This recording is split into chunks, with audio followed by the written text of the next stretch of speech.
Hello नमस्कार दोस्तों।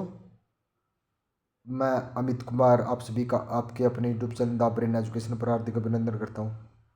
आइए, अब सारे अच्छे और अपनी तैयारी वैसे कंटिन्यू रख रहे हो भाई। एएलएम और एसएसजी वालों के लिए हमने पीवाईक्यू का सेशन स्टार्ट किया है, जिसमें हम 45 क्वेश्चन को हमने कवर कर लिया। आज हमारा 46वां क्वेश्चन है।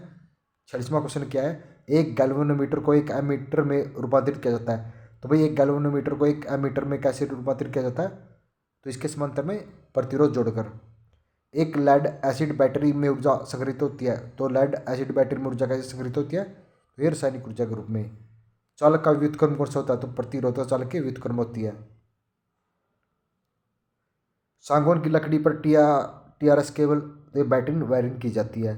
घरेलू उद्देश्य के लिए उपयुक्त कंड्यूट वायरिंग प्रयोग की जाती है। बीजेडी का आधार होता है हल्का डोपित होता है। ठीक है भाई, ये शॉर्ट फॉर्म में है। जिस बच्चे ने अच्छे से थ्योरी किया तो उसके लिए तो बहुत ज़्यादा इंपॉर्टेंट रहेंगे ये। लेकिन जो बच्चा पहली बार जुड़ रहा है तो एक बार अपना थ्योरी का अच्छे से रिवीजन कर लो भाई। अगर आपने हमारे तीनों सेशन कर लिए ना भाई, लास्ट टाइम इन्हीं नोट्सों से 68 क्वेश्चन आए थे। और अगर आप इस बार भी ये नोट्सों को सिर्फ अच्छे से रिवीजन कर लोगे ना तो भाई आपका सिलेक्शन 100% हम करवा के देंगे। ठीक है, बहुत सारे बच्चे बोल रहे हैं कि मैराथन इन्हीं क्वेश्चन होगी। भाई जब ये क्वेश्चन 500 पूरे हो जाएंगे तो एक मैराथन में इनका दोबारा से आपका रिवीजन करवाया जाएगा। ठीक है, पूर्ण तरंग सेतु संशोधक 4 डायोड होते हैं। सिलिकॉन डायोड के लिए अगर वोल्टेज 0.7 वोल्ट होती है। थायरिस्टर में 4 परतें होती है। ठीक है, गुणवत्ताकार का नियम नाम क्या है? तो गुणवत्ताकार का नियम वोल्टता आवर्धन है। सक्रिय डिवाइस का उदाहरण है तो transistor.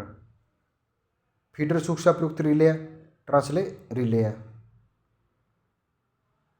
Squirrel cage induction motor में रोटर स्लॉट को थोड़ा सा तिरछा क्यों किया जाता है? तो चुंबकीय गुंजन को कम करने के लिए।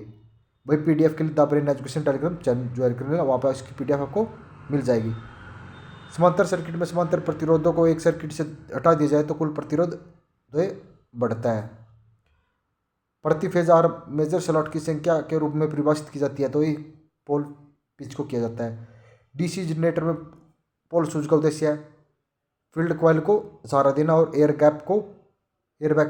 गैप में फ्लक्स के समान रूप से फैलाने के लिए। ठीक है, हिस्टेरिसिस लॉस प्रयुक्त किए जाते हैं स्टील में प्रेरण तापन से। थर्मोकपल सिद्धांत है लेंस प्रभाव पर। एलवीटी सिद्धांत है अन्वय प्रेरण पर। एसी ब्रिज जिसे आवृत्ति नापने के लिए प्रयोग किया जाता है तो वेन ब्रिज को।